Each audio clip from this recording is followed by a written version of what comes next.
नमस्कार sir. Programme रहा कोई टाइम में कोई करे बट हमारे सोसाइटी में अब कठी टाइम को चुनाव प्रचार लाग चक्कर से जुड़ो सर ये कुछ स्थानीय मुद्दा भी हैं जो सरकार समाज के पलायन में एवं ये रेलवे फाटक का थोड़ा सा आप इस पे आपको कई बार तो बोल दिया है, दोबारा बोलाना पड़ रहा है क्या? ये जब दोहरीकरण का विषय सेटल होगा उसके साथ ये भी सेटल हो जाएगा। ठीक है, धन्यवाद। धन्यवाद। जैसा कि आपने देखा कि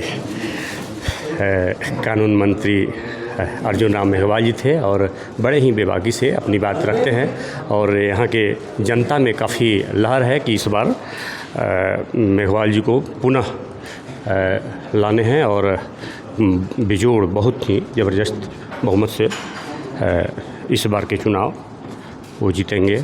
ऐसे में आप देख रहे हैं काफ़ी लोग जो है यहाँ पे पहुँचे हुए हैं। यहाँ लोगों की लाइन लगी हुई है चूँकि अभी हाल में चुनाव प्रचार के ज़बरदस्त आलम है और कहीं ना कहीं व्यस्तता इतना है, सभी जगह जो है मीटिंग करने हैं कि बहुत कम ही समय मिल पाती है। कि आपको मैं रूबरू कराते रहूँगा। जैसा कि आप देख रहे हैं ये अर्जुन राम मेघवाल जी का घर है और यहाँ काफ़ी नेतागण जो है आते रहते हैं और मंत्री जी का भी गाड़ी जो है एकदम बिल्कुल तैयार है। चूँकि ज़बरदस्त जो है आजकल चुनावी दौरा हो रहा है, ऐसे में हम कोशिश करते हैं कि सबसे जो है मुलाकात होती रहे, सबको जो है दिखाया जाए और बस तुरंत ही कुछ ही क्षणों में जो है मंत्री जी आने वाले। जैसा कि आपने देखा यहाँ पे एक से एक वहाँ भी सर नमस्कार। पहले नमस्कार। ये क्या किस तरह की मीटिंग थी आपकी, क्योंकि आप भी बड़े ओहदे पे रहे? नहीं, मैं हिदायत Khan Dhulia, x chairman Rajasthan Madrasa board, status of x state minister. वर्तमान में मैं हज कमेटी ऑफ इंडिया का मेंबर हूँ, joint secretary government of India का स्टेटस है। आज मैं बीकानेर आया और बीकानेर में जितने भी मेरे संपर्क सूत्र हैं उनसे मैं लगातार डायरेक्ट टेलीफोन पे भी संपर्क में था और यहाँ के कार्यकर्ताओं से भी फीडबैक आ रही थी। मेरा ये मानना है कि बीकानेर में अर्जुन राम जी मेघवाल का लगातार कंस्ट्रक्टिव और डेवलपमेंट की तरफ ध्यान रहता है और मोदी जी की जितनी भी योजनाएं केंद्र सरकार की थी उनको इन्होंने बहुत अच्छे ढंग से यहाँ एग्जीक्यूट करवाने में अहम रोल अदा किया है और जन भावनाएँ जो मेरे सामने आई उससे मुझे ऐसा लग रहा है कि ये भारी मतों से जीतेंगे और जो पिछली बार जीते उससे ज़्यादा मतों से जीतने की पूरी संभावनाएं नज़र आ रही है।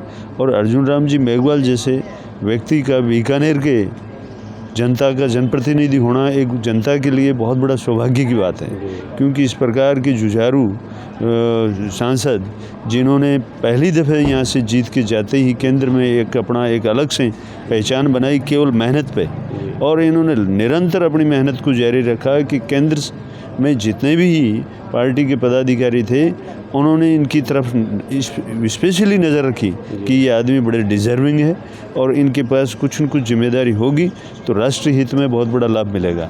और वाकई इनको जो दायित्व दिए गए, चाहे संगठन में दिया हो या सरकार में दिया हो, इन्होंने शानदार तरीके से काम किया है और राष्ट्रीय स्तर पे और बीकानेर संसदीय क्षेत्र और राजस्थान के लेवल पे इन्होंने बेहतरीन काम किए। अभी मैं पीछे से देख रहा था कि विधि विभाग जब से इनके पास मिला, विधि विभाग से जुड़े हुए जितने भी काम राजस्थान के थे, इनके पास जो भी राजस्थान के विधि विभाग से संबंधित काम आए सारे कामों को इन्होंने तत्परता से निपटाया और लोग बड़े संतुष्ट थे।